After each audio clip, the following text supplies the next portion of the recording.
Latest episode দেখুন একদম add free.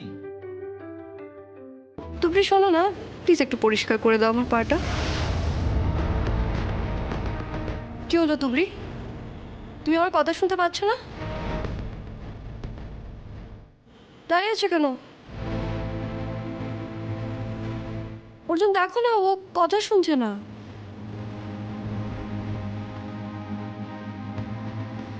যার যেটা কাজ তার সেটা করাই উচিত।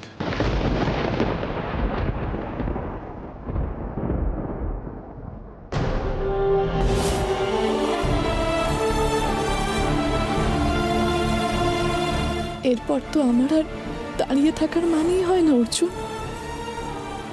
আপনারও যখন এটাই ইচ্ছে, তাহলে তাই হোক।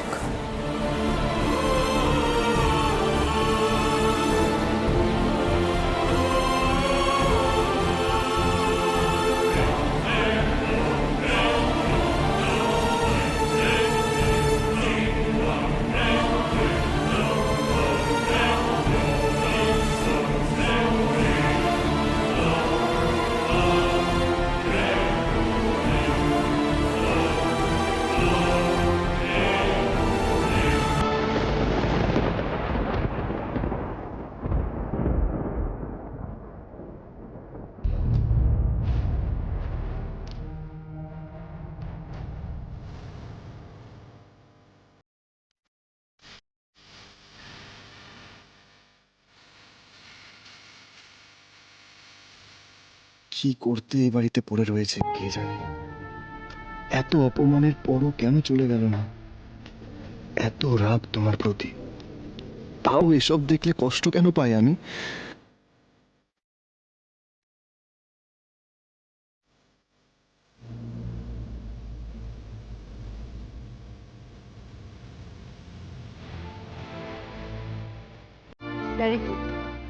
এইভাবে কথা শুনে চলবে, ঠিক আছে? দেখবেন কোনো প্রবলেম থাকবে না।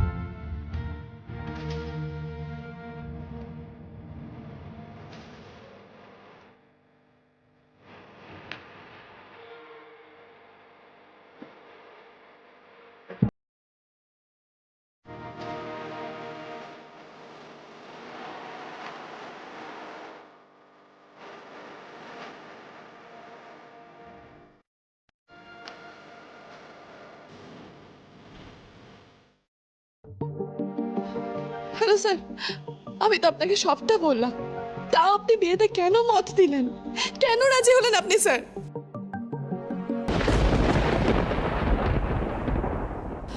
Hello hello sir, hello.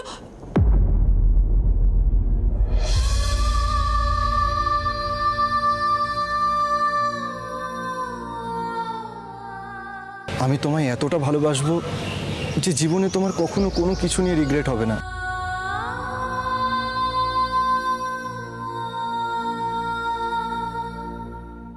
যার যেটা কাজ তার সেটা করাই উচিত।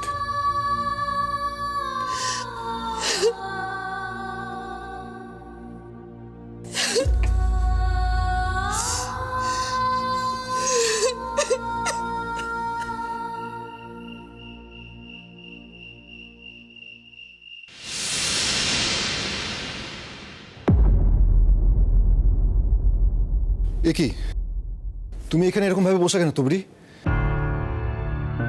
অর্জুন, আমি আপনার সাথে কথা বলতে চাই। আসলে আপনার ঘরে তো আমার ঢোকা বারণ, তাই অপেক্ষা করছিলাম আপনি বেরোলে যাতে আপনাকে কথাগুলো আমি বলতে পারি। তোমার সাথে আমার কোনো কথা নেই তুবড়ি।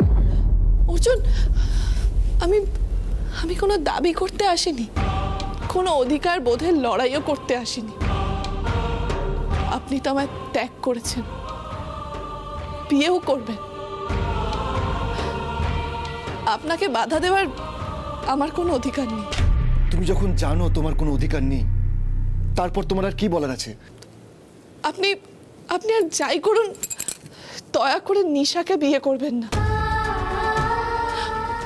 ও ঠিক নয়, ও শুধু আপনার জীবন না, এই পুরো পরিবারটাকে শেষ করে দেবে অর্জুন। তোমার নিজের বুদ্ধিতে আজ তোমার কি দশা তুমি দেখেছো নিজের দিকে? আর এখন তুমি আমাকে বলছো তোমার বুদ্ধি নিতে। আমি জানি তুমি নিশাকে পছন্দ করো না, সেই জন্যই তুমি। অর্জুন, সেই জন্য না, আপনি বিশ্বাস করুন। বিশ্বাস তোমাকে? কোনো একদিন তো ভালোবেসেছিলেন আমাকে, এক মুহূর্তের জন্য হলেও মনে হয়েছিল যে তুবড়ি বিশ্বাসী। সেই জায়গা থেকে আপনি বিশ্বাস করুন, নিশা ভালো মেয়ে নয় অর্জুন, কোনো দিক দিয়ে ভালো নয়। মায়ের কথা একবার না শুনে আমি অনেক বড় ভুল করেছি তুবড়ি। সেই ভুলটা আমি আর করব না। আমার মা আমার জন্য কিছু করেছে আর সেটা আমার ভালো হয়নি, এমন নজির নেই তুবড়ি। মা যদি আমার বিয়ে কলা গাছের সাথেও দেয়, আমি তাতেই রাজি। মায়ের কথাই শেষ কথা তুবড়ি।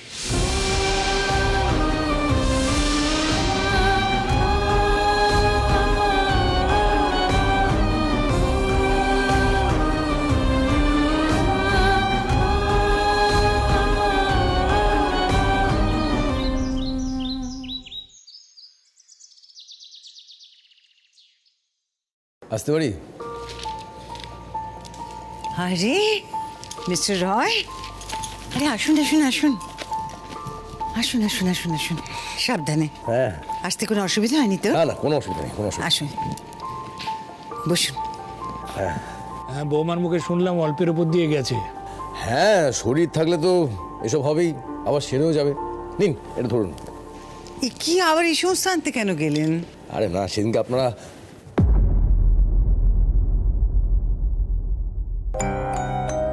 স্যার এত সকাল সকাল ছুটে এলেন, নিশ্চয়ই কিছু একটা ভেবেই এসেছেন। সেদিনকে আপনারা আমার বাড়ি গেলেন, এক প্রস্ত মেয়ের বিয়ের পাকা কথা হয়ে গেল, এদিকে মিষ্টি মুখ করানো হলো না, তাই একটু মিষ্টি নিয়ে আসলাম আর কি। কোন বাড়িতে মেয়ের বিয়ে দিচ্ছেন ভালো করে দেখে নিন, পুলিশের চোখ আপনার। না না না না, আজ আমি শুধু বাবা হিসেবে এসেছি, আর বাবা হিসেবে খুবই খুশি যে এই বাড়িতে আমার মেয়ের বিয়ে হচ্ছে। স্যার আপনি সত্যি কিছু বুঝতে পারছেন না? আমি কখনো ভাবিনি আপনি আমায় অবিশ্বাস করবেন, আপনি যে ভুল করতে পারেন এটাও কখনো ভাবিনি। আমি ভুল করেছি, সত্যি ভুল করেছি, তোমাকে বিশ্বাস করে আমি ভুল করেছি। সেই ভুল আমি আর কোনোদিনও করবো না। তোমাকে আমি কোনোদিন বিশ্বাস করতে পারবো না তুলি।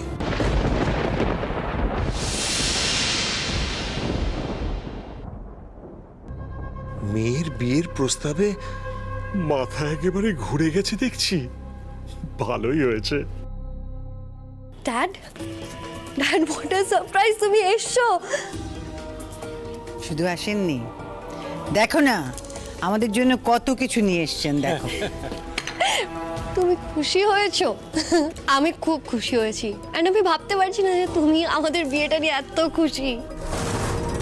I am really very happy, thank you so much dad. মা মরা মেয়ের জন্য আমি কিছুই করে উঠতে পারিনি, সারাক্ষণ তো ডিউটি নিয়ে ব্যস্ত ছিলাম। সেই মেয়ের বিয়ে হচ্ছে আর বাবা খুশি হবে না? ঠিকই তো মিস্টার রায়, দেখুন আমাদের ছেলেমেয়েরাই আমাদের গর্ব, ওরাই আমাদের মুখ উজ্জ্বল করবে, আমাদের নাম ছাপিয়ে এগিয়ে যাবে, ওরাই তো আমাদের সব। সে তো অবশ্যই, কিন্তু কিছু কিছু মানুষ থাকে যার জন্য সত্যি খুব খারাপ লাগে। এই যে তুলি, একে আমি খুব আদর্শবাদী মেয়ে ভেবেছিলাম, একজন ভালো মেয়ে, একটা সৎ মেয়ে যার মধ্যে চেষ্টা আছে, কিন্তু না, ভুল ভেবেছিলাম। ও একজন ঠগ, একজন মিথ্যেবাদী।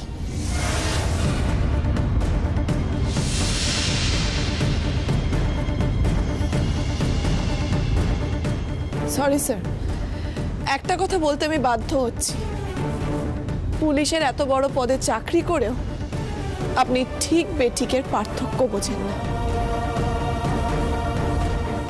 আপনার চোখ সাদা কালোর তফাৎ বোঝে না। একদম চুপ করো। তোমার সাহস কি করে হয় আমার ড্যাডের সাথে এরকম ভাবে কথা বলার? আমার ড্যাড কিছু বোঝে না? তুমি দুদিন পুলিশের কনস্টেবলের ডিউটি করে সব বুঝে গেছো, আর তোমার এত সাহস হয় কি করে আমার ড্যাডের মুখে মুখে তর্ক করার? দেখেছো আন্টি ও কতটা অসভ্য? কথা বলার আগে না তুবড়ি, নিজের জায়গাটা একবার ভেবে দেখতে হয়। মিস্টার রায় আমার বাড়ির গেস্ট, কদিন পরে উনি আমাদের বাড়ির একজন হবেন। আর তুমি তুমি তো সেই আশ্রিতাই থাকবে। তাহলে আমার পরিবারের কারোর সঙ্গে, আমার বাড়ির কোনো গেস্টের সঙ্গে কখনো এইভাবে কথা বলার সাহস দেখিও না। তুলি, তুমি আমার বিশ্বাসের সুযোগ নিয়েছিলে। জোর গলায় কথা বললে বাস্তবটা পাল্টে যায় না। এমনকি তুমি আমাকে ম্যানিপুলেট করার জন্য আমার বাড়ি পর্যন্ত পৌঁছে গেছিলে। কি? ও আপনার বাড়ি পর্যন্ত পৌঁছে গেছিল? তলে তলে এত, আর আমরা কেউ টেরও পেলাম না। বৌদি, এই মেয়ে তো দিনকে রাত করে দিতে পারে যে কোনো মুহূর্তে। এত লোভ তোমার, হ্যাঁ? এত লোভ যে ধৈর্য রাখতে পারলে না। শোনো, ভালো করে থাকলে এ বাড়িতে কারো কোনো সমস্যা হয় কোনোদিন? হ্যাঁ, বৌদি তো মাথায় করে রাখতো। ও তো লোভ বাড়ির কর্ত্রী হবে, চাবির গোছা হাতে নেবে, বৌদিকে সরিয়ে বৌদির জায়গা নেবে। এত কথা বলার দরকার নেই তো, ছাড়ো না। একদমই ঠিক। এত বেশি কথা বলে ওকে এত ইম্পর্টেন্স দিয়ে লাভ নেই। সম্পর্কে যখন নেই তো এত কথা বলার কি দরকার? যাক, বরং আমি কাজে কথা আসি।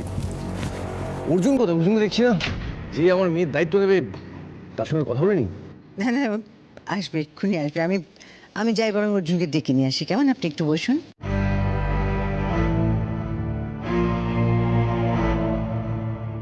কি হলো, দাঁড়িয়ে রইলে যে?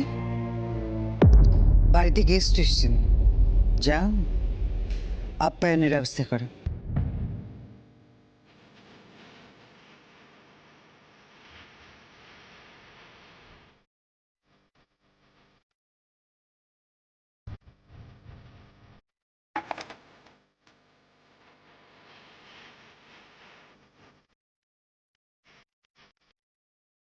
তুবড়ি,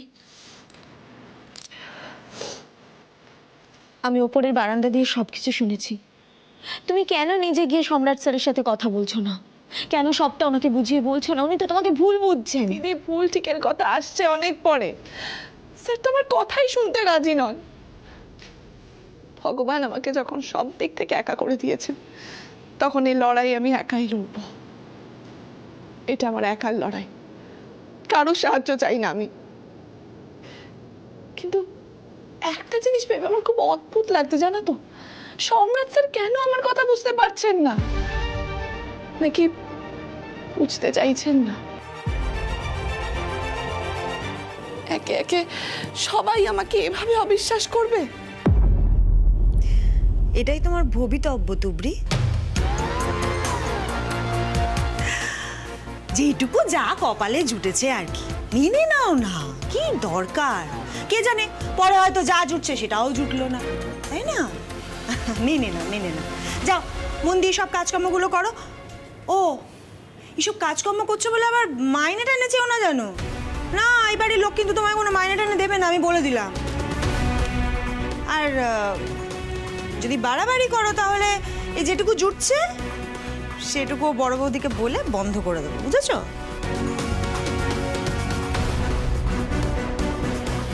নরম মাটিতে আঁচড় কাটতে খুব ভালো লাগে, তাই না পিপি? বাড়ির কাজের লোকের মতো ব্যবহার করা হচ্ছে ওর সাথে। ওর সামনে ওরই স্বামীর বিয়ে ঠিক করা হচ্ছে। প্রায় একরকম জোর করে ওর ইচ্ছার বিরুদ্ধে ওর কাছ থেকে ওর স্বামীকে কেড়ে নেওয়া হচ্ছে। ভগবান না করুক পিপি, কোনোদিন যদি তোর সাথে এমন হয়, পারবি তো সহ্য করতে? বুঝিস এর যন্ত্রণা? অর্জুন আর নিশার বিয়ে দেওয়ার জন্য তো এত মরিয়া হয়ে উঠেছিস তুই। তুই গ্যারান্টি দিয়ে বলতে পারবি ওদের বিয়ে হলে ওরা সুখী থাকবে? আর যদি না থাকে, তার দায় তুই নিবি তো? তুই নিবি তো? শোন, আমি তোকে এত কিছুর জবাব দেব না। জবাব তো তোমায় দিতেই হবে। একদিন আমি এর সব জবাব বের করেই ছাড়বো। সেদিন তোমরা সাবধানে থেকো। এই তুবড়ি, তুমি কি ভেবেছো? তুমি এই বাড়ির আশ্রিতা হয়ে তুমি আমাকে শাসাচ্ছ? ভয় পাই আমি তোমাকে? পাই না ভয় তোমাকে আমি। তোমার এই স্বভাবের জন্য তোমার আজকে সব কিছু গেছে। চাকরি গেছে, আরো যাবে, রসাতালে যাবে তুমি। কি হচ্ছেটা কি এখানে?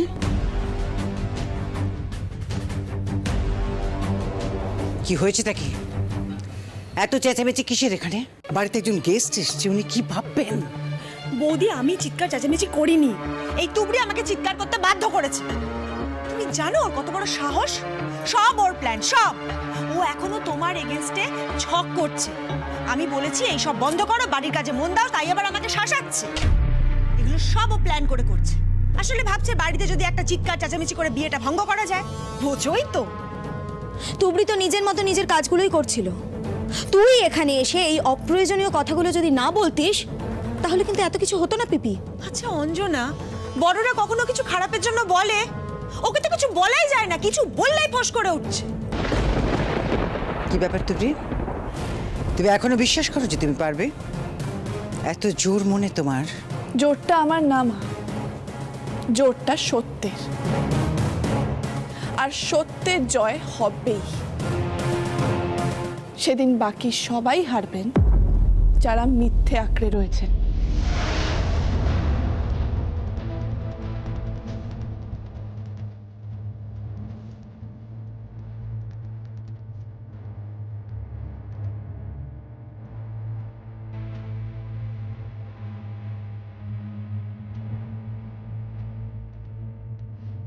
বৌদি, ছাড়ো তো, এই মেয়ে কিচ্ছু করতে পারবে না।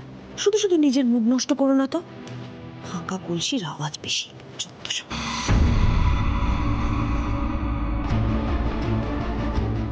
জিওল মাছের প্রাণ তো, তাই সহজে মরবে না। Good morning uncle. Good morning. বসো বসো বসো। কালকে তোমার মা গেছিল আমার বাড়িতে, তোমার আর নিশার বিয়ের প্রস্তাব নিয়ে। হ্যাঁ জানি, মা আমার সম্মতি নিয়ে গেছেন। তো তুমি রাজি তো নিশাকে বিয়ে করতে? মন থেকে বলো।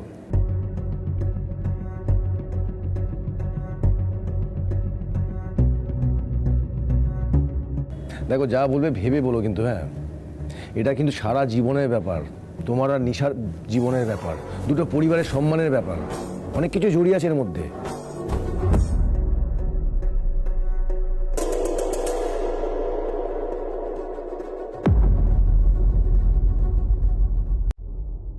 আমি কোনো মেয়েকে মন থেকে গ্রহণ করিনি।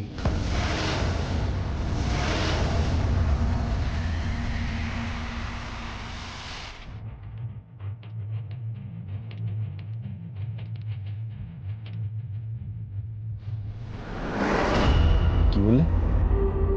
আমি জানতাম আপনি আর কাউকে মন থেকে গ্রহণ করতে পারবেন না। আমি জানতাম। এই জন্যই তুবড়ির গলায় এত জোর। ও যা বলছে সেটাই কি তাহলে ঠিক? না না, আমি তো শুনলাম তুমি নাকি সবাইকে বলে বেরিয়েছো, তুমি নিজের মুখে বলেছো তুমি নিশাকে বিয়ে করতে চাও, তাহলে এখন এটা বলছো কেন? মন থেকে মেনে নিতে পারছো না তো রাজি হলে কেন? বিয়েটা কি ছেলে খেলা? একবার যদি বিয়েটা হয়ে যেত কি হতো? দুদিন পরে বলতে যে মেয়েটাকে আমার ভালো লাগছে না। এইভাবে কোনো সম্পর্ক তৈরি হয় না অর্জুন, সম্পর্ক ভাঙে এতে। আমার তো এখন মনে হচ্ছে তুমি তুবড়িকেও ঠিক মতো আগলাতে পারো না। পারোনি? তুমি ওকে এ বাড়িতে নিয়ে এসেছিলে, ও যদি কোনো ভুল করে তোমার দায়িত্ব ছিল ওকে শোধরানো, কিন্তু তুমি সেটা করতে পারোনি, তুমি ব্যর্থ হয়েছো। দেখো অর্জুন, কোনো একটা সিদ্ধান্ত নিতে গেলে আগে ভালো করে ভেবে নিতে হয়। আর একটা মেয়ের জীবন এভাবে নষ্ট করতে পারো না তুমি। অর্জুন, আমি না বুঝতে পারছি না তুমি কি বলছো। আমি নিজের কানে শুনেছি যে তুমি আমাদের এই বিয়েটা চাও, তাহলে তুমি ড্যাডের সামনে এখন উল্টো কথাটা কেন বলছো? তুমি যা বলার পরিষ্কার করে বলো। বৌদি, বৌদি দেখো না, অর্জুন বলছে নাকি যে এই বিয়ে মন থেকেও মানে না। কি ব্যাপার অর্জুন? কি হয়েছে? তুমি তো আমাকে নিজে মুখেই বলেছিলে না? তুমি বলেছিলে বলে আমি নিজে উপযাচক হয়ে মিস্টার রয়ের কাছে গিয়েছিলাম বিয়ের প্রস্তাব নিয়ে। তাহলে এখন হঠাৎ না করছো কেন? মানে তুমি কি আমাকে দেওয়া কথা রাখতে চাইছো না? না, চাইছেন না।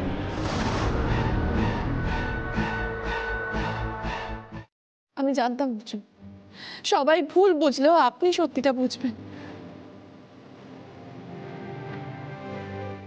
আপনি কিছু বলুন প্লিজ, চুপ করে থাকবেন না।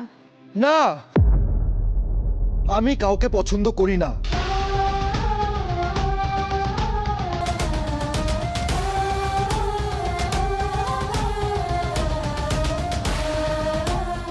আমি কাউকে পছন্দ করব না, কাউকে ভালোবাসবো না।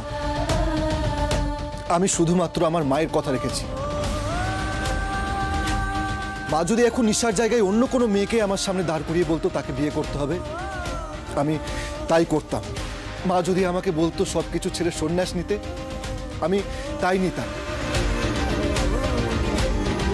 আমি আমার মায়ের সাথে অনেক বড় অন্যায় করেছি। শুধুমাত্র তুবড়ির কথা শুনে হলেও আমি আমার মাকে অবিশ্বাস করেছি। আমি আমার মাকে আর কষ্ট দেব না। মা যা বলবে তাই হবে।